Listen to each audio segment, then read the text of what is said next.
So I'm a Zelda main.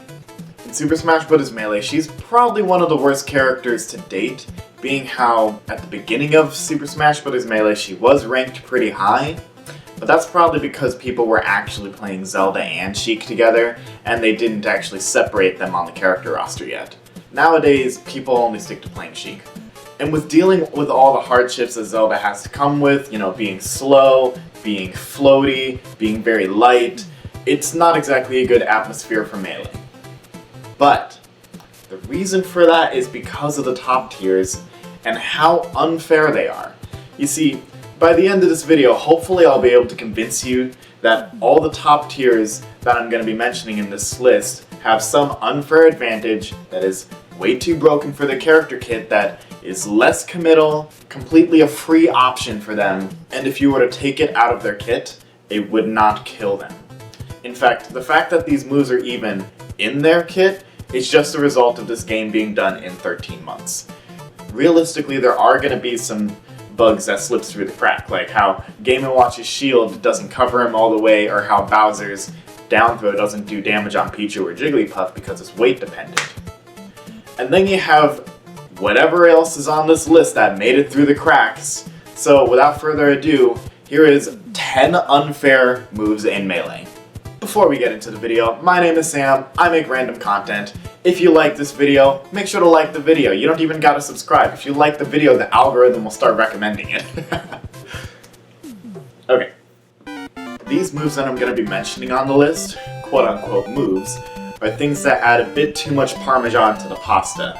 They're almost like you have all this sauce that you're cooking up and then you add this extra move and it's just like, why do you even need it, So, a move can be fair and balanced and completely fine to have on a character, but when you add a move that adds to the character too much, it becomes a bit oppressive. So all of these moves, as the list go on, will be getting more and more progressive and harder to deal with. So let's start off with number 10. Pikachu's not really the toppest of top tiers, and he only really has results from Axe, everybody already knows that. He doesn't really have much oppressive moves. The reason why he's oppressive is because of his speed and because of the type of moves he has, but for this we're going to be focusing on up smash. And not for the reason you think. You see, Pikachu's up air is very notorious for causing gimps. It'll literally send you that way, it's so weird, it's one of those slip through the crack moves. That can be pretty oppressive, but it's not exactly unfair because Pikachu has to get himself there and get you there. What is oppressive in my opinion is up smash, and because of the fact that if up smash doesn't kill, you can go for a down beat. And even if the up smash doesn't kill, that sets them up for a simple up air. Up smash's versatility in Pikachu's kit is simply for the fact of if it doesn't kill, they're still dead in one way, shape, or form. Pikachu can still be on the ground and kill from all the way up there, so up smash is his oppressive move in my opinion. I don't really think that you can fix it as much as fixing his other moves. Like the fact that up tilt even exists is already like bonkers in general, and I wouldn't really want to take it out as much as just nerfing his up smash, because he does have the second, if not best up smash in the game next to Fox. And we're already going to be talking about Fox's up smash later. It's not exactly the hardest to deal with, but the fact of this move is so punishing that it takes away all of your options afterwards. So unless you're able to land with a Marth down air, or somehow use your aerial drift to get out of the way, you are going to be hit with down B, or you're going to be hit with up air, or you're just going to die to up smash because, I mean, just look at this gameplay. Zelda is at 50%, uncharged, and it sets her up in the most unfortunate position ever. I guess it's a quick side note that I'm also looking at this from a Zelda at a low tier perspective, because the only way you can contend with these top tier characters is if you're also using unfair moves. I'm thinking about the health of the game, and if these moves were to be taken out, it would actually give a lot more versatility to the other characters to have more playtime. It's a pretty rocky start because honestly, I really wanted to say that up air was the oppressive move, and that down B was also just the extra killing one, but the fact that up smash sets it up so easily for those situations on a character that should not have it just makes it unfair and oppressive.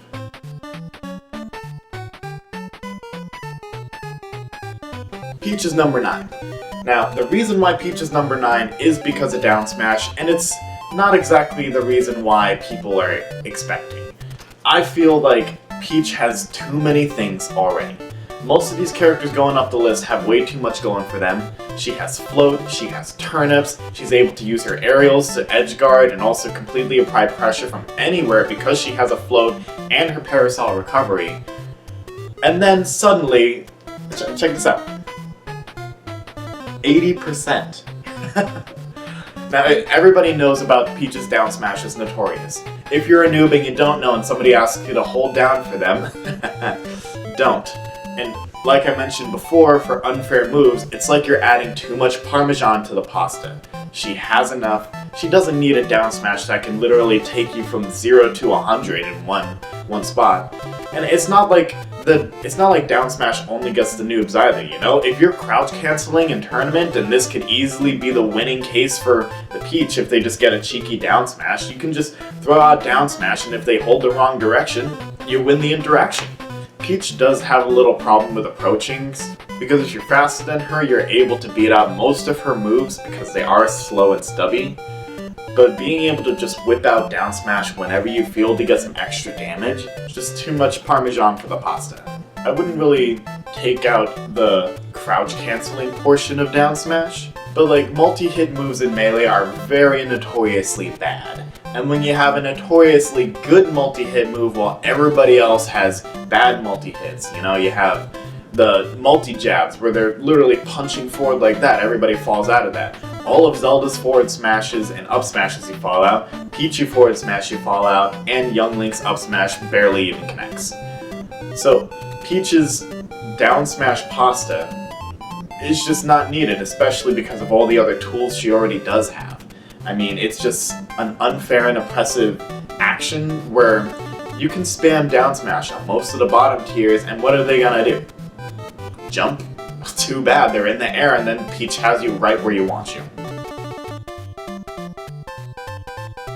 Now, this is a bit of a niche one because Captain Falcon, I believe, is a very fair character. He has very fair weaknesses with recovery, and also if he misses his moves and whiffs, you might be able to catch him off guard, but he's too fast.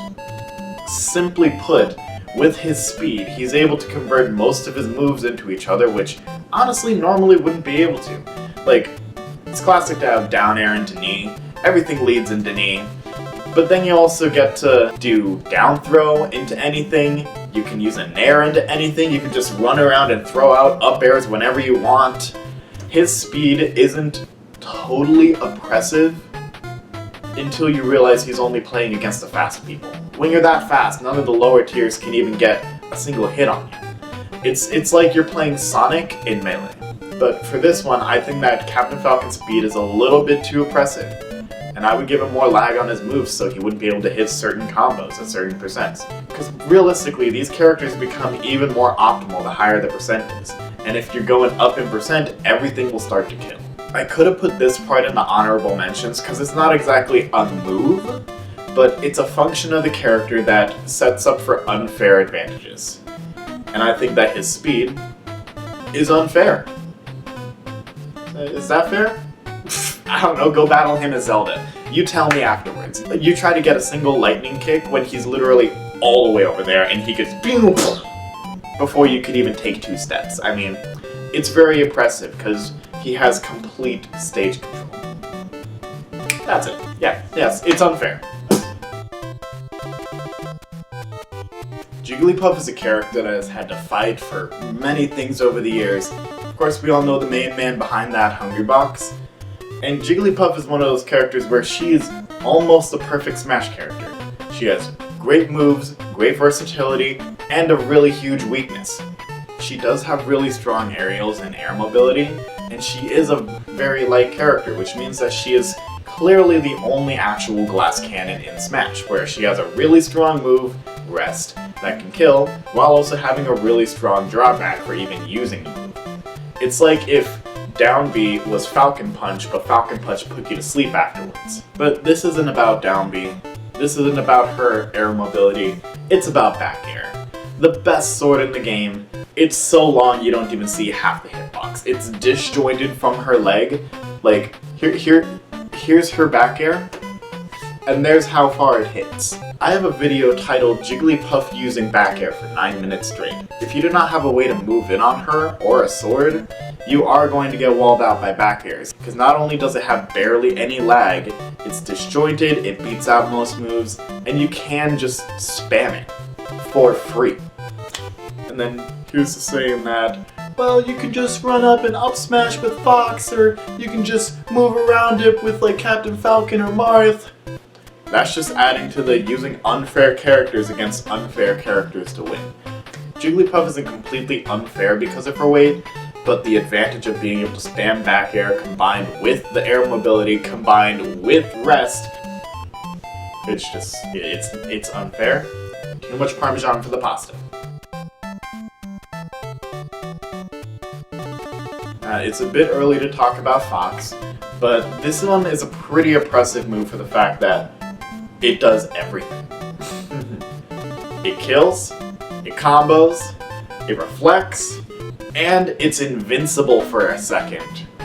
Like, realistically, you can shine the entire game, and unless you have a disjoint like Marth, or some way to like time out his moves, realistically, shine is the game at that point. You can just go around running and shine, because the problems I was talking about with Falcon about his speed are double amplified for Fox, because Fox already is the best character in the game. He has the best options, even though he might have 2 or 3 weaknesses.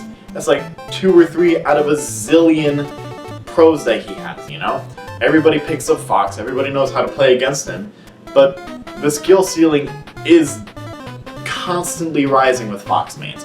You can go on Slippy Online and battle a complete ass Fox, but then 2 games later get your ass handed to you because you're not even able to get a single input in.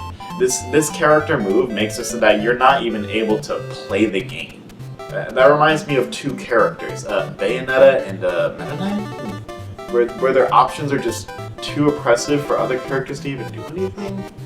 Huh, I'd have to make a video on that in the future. All things aside, this move has way too much power going for it. And I think the way that they took it in Ultimate, where you can't jump cancel out of it, and it is a little bit slower and laggier, is the correct way you should be able to use it. Because you can still shine people off the ledge, but it's meant to reflect and not be used as a everything tool. You can use that move for everything. And that was only number 6. The rest of these moves are just complete and utter dog water. Like, how did these moves make it through the development process and get okayed? You know, they knew about wave dashing and they put all these cool knickknacks in the game, but they're not going to finish Game & Watch's shield and they're going to give the broken characters broken moves. It's only going to get worse from here. Number 5 goes to the Falco shine. This one is, in my opinion, even more impressive because it combos into itself. You are able to do everything that Fox is able to do, because even if it doesn't gimp off the stage, you can just combo it into a down air, which completely spikes. You know, it's not like a little gimp spike that you might be able to recover from. Like, no, this move full-on spikes. And this move sets up not only into itself, but it kills at higher percents.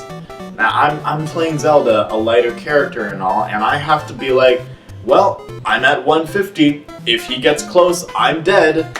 Because it's like I'm getting hit with a rest. Like, it's that consistent, it's that easy. He doesn't have to rely on shine as much as Fox does to secure kills, but the fact is, when you get hit by this move, you are taking a lot of percent. You aren't just going to get hit away and then he has to follow up. He's setting you up to be followed up and killed. You got shine to back air, you got shine to up air, you got shine to down air, shine to everything. You get to use it in even more situations than Fox does. It might be a little bit smaller, but I played Fox in Super Smash Flash and his shine functions like Falco. Just be glad they didn't swap the shines, because Fox would be even more of a terror if he had Falco shine, which is why I'm giving that little extra edge above Fox's shine. I wouldn't really fix it like Brawl in the new games did, where he tosses it out. Instead, I would just make it so he can't jump cancel out of it and keep it the same. Because even if he isn't able to jump cancel out of it, it'll still set his opponents up in a really bad position, and he wants them in the air. Like, if you give a character a move that puts people in the air and they want them to be in the air for all those reasons, don't make it easy on them. Make them like have to use an up smash or up throw. But if you're gonna use a down B, one of the safest options in the game, a reflector, it's vulnerable, and you're able to jump cancel out of it, you're adding too much Parmesan to the pasta. Okay, now we're gonna be touching on Falco once again. Because if it wasn't enough to have to deal with all those shines, you give him a laser that full-on stops your opponent. Like, full-on punches them from across the stage, and if you literally just spam lasers, you force the opponent to either take them or run around them. You're able to control the neutral from anywhere in the stage, just like Falcon is, except you don't have to move. It takes away the reward of having to go out and get them, because you're just gonna shine your way closer to them and either grab or forward smash. Because if they shield it, you just grab them. If they get hit by it, you forward smash them. This move sets up for so many things just as much as Shine does, except for the fact that it truly is a free move. You can drift in it while using it. It auto-cancels on the ground, just like Fox's does, except this one is a genuine terror problem. You cannot just let the Falco keep lasering you, you gotta figure out a way around it. And a good half of the cast does not have that option. Why did they make this move auto-cancel on the ground? I don't understand it. Obviously in the new games they took that out, great and all, but having to deal with it at this level of play for 20 fucking years. 20 years of Falcos having to rely on laser if they're dying, you know? Imagine you're winning against them, they got one stock left, but then they just spam lasers at you because you don't have a reflector, and even then you don't reflect things in melee, it just makes it even worse. So yeah, you bitch-ass Falco mains that rely on laser for literally everything, you have absolutely no skill and are carried by that one move. Now at this point, these are the moves that absolutely aggravate me and infuriate me the most. They do not belong on these characters in this fashion, or should even be a thing at all.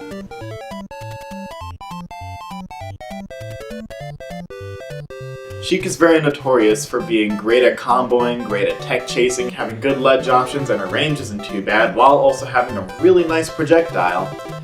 She is like the stealthy, fast ninja character. She feels like she's trying to keep up with Falcon, while also having no moves like Falcon. And while getting hit by any of her moves is a no-no, the fact is, down throw. This move is coded horribly.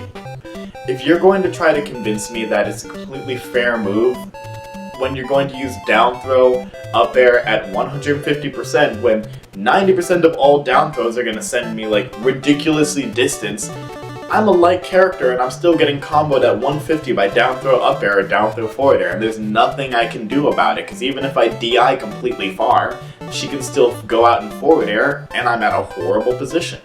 Whenever you get grabbed by Sheik, regardless of what character you are going to take a lot of percent because she can tech chase 90% of everybody, but it just changes into a kill throw. Like, this is it at 150, right? This is it at 150. And this is it at 0. You know, the damage scaling and the knockback scaling are just not there on that move. And if you were to take out down throw on Sheik, would she be that bad? This is the move that I would just take it out completely. You do not need a down throw that literally sets up for everything, honestly. It's unfair, it's completely just egregious to play against. You can't exactly have a safe time at any percent on Sheik already, but the fact is, the oppression of just worrying about any percent being unsafe means that she has a constant advantage. You know, no other character in the game really has that option. In later games, they gave a lot of characters, you know, down throw up airs or up throw up airs for like bread and butter combos. When your bread and butter combo fits at all percents, you're eating cake all the time. Now, I want to say too much Parmesan for the pasta, but really, this move's just dog water. You don't need to have that in the game. Now, this other move I would also take out of the game completely, because it is oppressive, unfair, and doesn't actually take any skill. You forward throw and you forward smash. If they're at ledge, they're dead. Unless you're one of the unfair characters that might be able to make it back, but you're still dead. As a Zelda main, I'm pretty light and I'll fall into most things. But there is a certain point where I will fall out of combos because my weight's too light. When you have a character like Marth that can chain grab you twice and lead into a forward smash, you're already at losing percent. This is a character that relies on keeping you out and not letting you get in. So whenever this grappler comes and grabs you, he's either going to toss you forward or backward and go for a forward smash because the weight is perfect at 0 for some reason.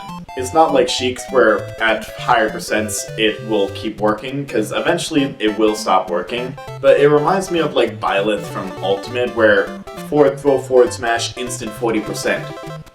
Marth, forward throw forward smash, instant 40%, and you're off stage. Not to mention that platforms are completely unavailable on this character because the placement of them makes it so that he can literally tipper most people on platforms. They took that out in other games, they made his sword shorter or the platforms higher. I could have talked about how that's unfair, but people can at least work around that. When you get grabbed, there's really nothing you can do until they release you. You know, you can mash out as hard as you can, but that's if people try to pummel you, which pummeling is not viable. I only really complain about this move so much because it is the cake combo. It is not bread and butter, it is cake. You throw this out, you eat your cake, you take your presents, you take the stock, you win. It's free and unfair. Unfair and oppressive. Think about all the low tiers trying to go up against Marth and he just has forward throw forward smash. Nobody else in the game has a forward throw forward smash. I dare you to name me a character that does other than Kirby. I'm kidding, Kirby has nothing! Before I get into the number 1, I want to talk about a couple honorable mentions, a typical YouTuber thing to do. Ice Climbers. These characters have some of the best grab combos in the game just because there's 2 of them. You know, they got the desync combos, they got the wobbling, or the combo where it literally glitches you out and you can't move or anything. That's banned, obviously. The only unfair part about Ice Climbers that I'm going to talk about is actually like Marth, where you get a grab and an insta forward smash, but you only get that with Nana there. You know, it's just, you have to take care of Nana so you don't deal with the consequences of having to fight 2 people at once. And that's if they decide to kill you with the smash attack, because realistically, once you get grabbed, they have the whole banquet pantry on deck. They can do whatever they feel at that moment. The reason why it's an honorable mention is because of Nana though. I mean, Nana is a computer, she doesn't have full control all the time, and you can easily deal with her by separating them. I think Samus is a very annoying character with the amount of projectiles that she has. She does have great combos and versatility, and some combos on the top tiers like Fox and Falco. She is able to keep people out and have good spacing, and I think that she's just all around a very good Smash character. Her weaknesses aren't exactly fully apparent, but she does have counterplay against her. I only really put her on here because she's annoying, and because she does have cool stuff she can do. The one thing that is semi-unfair is her extended grab, which I actually broke it while filming this. It only works on like the ground for a couple seconds and then it just stopped working. It didn't catch anybody on platforms, didn't do this or that. And so it's not really a win condition, but it's an option that she has. And she's actually one of the most technical advanced characters in the game. She has bomb jumping, super wave dashing, and the extended grapple, and she can air dodge grapple to gain a whole ton of height. She's a very high skill ceiling character as well, but what makes her different is she's not fast. So that's why you can counterplay against her. Meanwhile, if she had anybody else's speed in the top tiers, or air mobility, she'd probably be fine. You know, give her a float, beacon of hope gone. Give her a rest, don't get close to her. Give her Falcon speed, you are literally over. So she's literally just barely not unfair while still feeling like she's oppressive. That's why she's honorable mention, but she's really not the problem in this video. And then for the last honorable mention, I have Yoshi. Yoshi's not exactly the most big beacon of hope unfair character. He has a huge weakness by not having an up B that gives him an extra jump. Instead, he has double jump armor on his second jump, but if you break him out of that with a strong enough move, he is gonna fall, or if he uses a move himself, he's gonna fail. He's only slightly oppressive because of how good his double jump cancel is, and because of parrying. Parrying, he's the only character that has it. It might seem unfair in practice, but in competitive play it only comes across to the Yoshis that are able to make do. Opsa. I haven't really battled that much good Yoshis online, but I know that they're scary. And even though I know I can beat them, I know that they can give it back to me 2 times as hard. So that's the only reason why he's on the honorable mention. He's another perfect Smash character with good weaknesses, with great strengths as well. Okay, there's been a lot of unfair moves that I've talked about, a lot of unfair setups or combos, or even the speed being unfair, but we're gonna come back to Fox. Who the fuck said jab up smash is fair? Who the fuck said that that is completely fine through the developing process? Who really looked at that and said, I like that, keep it in? When you can jab up smash everybody in the game at their kill percent, it becomes insanely impossible to avoid this. He is fast enough to get close to you. He can just shine up smash you, but when you have the ability to just bow, bow, it doesn't make any sense. Make it make sense. It's completely unfair. It's oppressive. It helps him combo earlier. It helps them get kills at earlier percents because it sets them up in that position. It mixes up their DI as well. And the absolute amount of egregious feelings this spawns in me when I'm at kill percent, knowing that he can use anything on me, but will just come up and jab up smash me. That's unfair. That is not too much Parmesan in the pasta. That is not just eating cake. I mean, he's the best character in the game. And that's not for the reasons of him being fair. He has a lot of oppressive things he can do. He can literally run up smash, he can laser camp you and play cat and mouse by just running across the stage constantly. He's able to shorten his side B and give some up B mix-ups as well. We already talked about how oppressive Shine can be, and then suddenly you give a move that normally is supposed to do minimal damage and minimal knockback, but that minimal knockback causes people to be put in the worst possible situation ever. I could probably go on and talk about how Fox makes me angry, which I will in the future, but truly out of all the things I mentioned in this video, this is the one thing that I want removed.